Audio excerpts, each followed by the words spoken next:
Israel और Hamas के बीच जारी जंग थमने की बजाय और बढ़ती ही जा रही है। हमास के खिलाफ इजरायली सेना की स्ट्राइक रात में भी जारी रही। गाजा शहर में जगह जगह धमाकों की आवाज सुनाई पड़ी।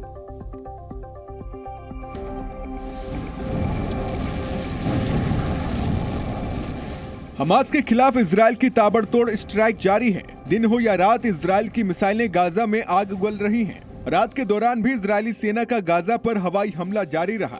एक के बाद एक कई हमलों से गाजा पट्टी बम धमाकों से गूंज रही थी। ताबड़तोड़ हवाई हमलों से आतंकी भागे भागे फिर रहे हैं। इजरायल के हवाई हमलों से गाजा में बड़ी बड़ी बिल्डिंगें जमींदोज हो गईं। हवाई हमलों से गाजा में आसमान आग की लपटों से घिरा नजर आया। तो देखिए, इजरायल और हमास के बीच जारी जंग को 22 दिन बीत चुके हैं। अब इजरायल ने गाजा में ग्राउंड एक्शन तेज कर दिया है। इजरायल टैंक हमास के ठिकानों को तबाह कर रहे हैं। इजरायली डिफेंस फोर्स ने हमास का खात्मा करने के लिए जमीनी हमले भी तेज कर दिए हैं। हमास के ठिकानों को टैंक से मटियामेट किया जा रहा है। ये वीडियो इजरायल की सेना ने ही जारी किया है और हमास के खिलाफ चल रहे ग्राउंड ऑपरेशन की झलक दिखाई है। इजरायल के ताबड़तोड़ एक्शन के बीच गाजा में रहने वाले लोगों को चेतावनी दी जा रही है। इजरायल ने गाजा में रहने वाले लोगों को कहा है कि वो दक्षिणी इलाके में चले जाएं। इजरायल का कहना है कि वो नागरिकों को बिना नुकसान पहुंचाए आतंकी समूह को खत्म करने की ओर तेजी से बढ़ रही है।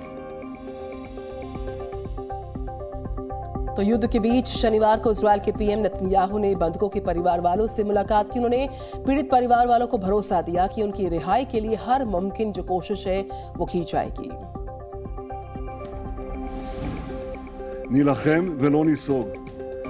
इजरायल के प्रधानमंत्री बेंजामिन नेतन्याहू ने देश को संबोधित किया। उन्होंने कहा कि उनकी सरकार बंधकों की घर वापसी के लिए प्रतिबद्ध है। वे बंधकों को घर लाने के लिए हर संभव प्रयास कर रहे हैं। नेतन्याहू ने कहा कि इजरायली अधिकारी बंधकों की घर वापसी के लिए हर विकल्प अपनाएंगे।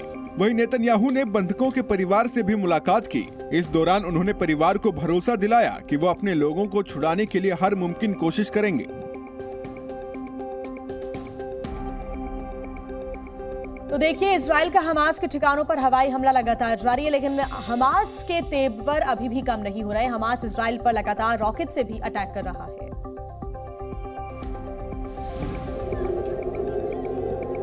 इजरायल हमास में युद्ध और भीषण होता जा रहा है। इजरायल की बमबारी के जवाब में हमास भी रॉकेट अटैक करने से पीछे नहीं हट रहा। तेल अवीव में रात के वक्त हमले का सायरन बजा, जिसके बाद लोग सुरक्षित जगहों पर भागते नजर आए। काफी देर तक वहां दहशत का माहौल बना रहा। वहीं किरियत ओनो शहर में हमास की तरफ से रॉकेट अटैक हुआ। हवाई हमले में कई कारें जल गईं। रिहायशी इलाके में रॉकेट अटैक से आसपास के लोग दहशत में आ गए। फायर ब्रिगेड टीम ने मौके पर पहुंचकर आग पर काबू पाया।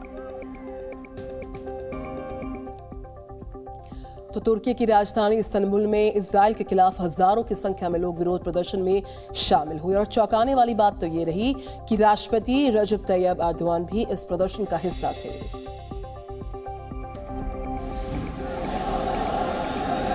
गाजा में हमास के खिलाफ इजरायल की सैन्य कार्रवाई का तुर्की में जबरदस्त विरोध प्रदर्शन हुआ। इस्तांबुल में हजारों की संख्या में शामिल लोगों ने फिलिस्तीन के समर्थन में नारेबाजी की।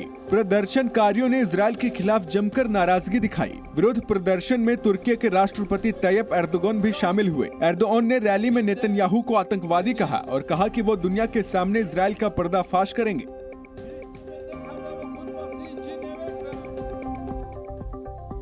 पाकिस्तान में इजरायल के खिलाफ जबरदस्त विरोध प्रदर्शन हुआ और सैकड़ों की संख्या में लोगों ने फिलिस्तीन के समर्थन में मार्च किया।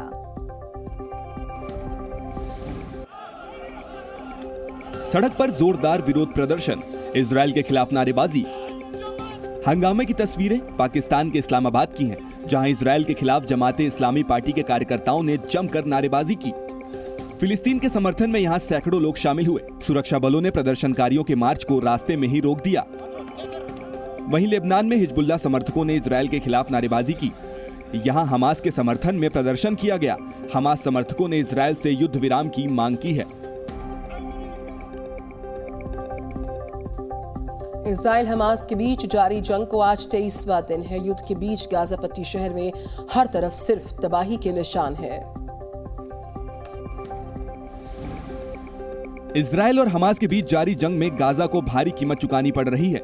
इजराइल की ताबड़तोड़ स्ट्राइक से गाजा शहर पूरी तरह से तबाह हो चुका है। इजरायली सेना के हवाई हमलों में बड़ी बड़ी इमारतें जमींदोज हो चुकी हैं। हर तरफ मलबा और बर्बादी दिखाई दे रहा है। 7 अक्टूबर से जारी भीषण जंग में अब तक इजरायली हमलों में कम से कम 7,326 फिलिस्तीनी मारे गए हैं।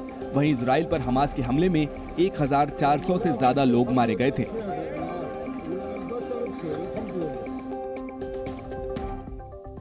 बांग्लादेश में प्रधानमंत्री शेख हसीना के खिलाफ भारी विरोध प्रदर्शन हुआ है। प्रदर्शनकारी सुरक्षा बलों से भी भिड़ गए।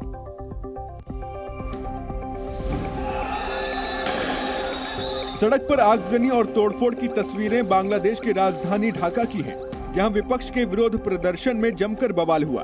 प्रदर्शनकारियों ने सुरक्षा बलों पर पथराव शुरू कर दिया। हंगामा बढ़ता देख पुलिस ने प्रदर्शनकारियों पर लाठीचार्ज कर दिया। उपद्रवियों ने सड़क किनारे खड़ी गाड़ियों को आग के हवाले कर दिया। बांग्लादेश नेशनलिस्ट पार्टी निष्पक्ष चुनाव की मांग को लेकर प्रधानमंत्री हसीना के इस्तीफे की मांग कर रहा है। Z News.